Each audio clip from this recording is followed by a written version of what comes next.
I'm Marlon and I run Watermaarq Tours as the rib pilot and host on board our wonderful dolphin and seal tours. We're located in the southern part of Australia, Victoria, at the bottom end of Port Phillip Bay, which is a place called Sorrento. It's only about 90 minutes drive from Melbourne. So Watermaarq was started in 2014 out of a fear I had of the open water. And nowadays we take people into the water to help them maybe overcome their fears or have a great interaction with marine life in a calm and comfortable way. We help people see the world of the ocean through dolphin eyes.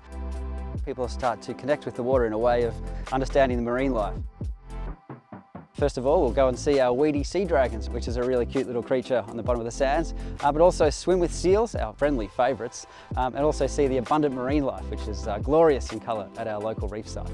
The special thing about our tours is how people start to understand the marine world. They develop a new comfort and a new attachment, a new connection with marine life and the water in such a way that they leave in an easy and comfortable fashion and happier than they arrived.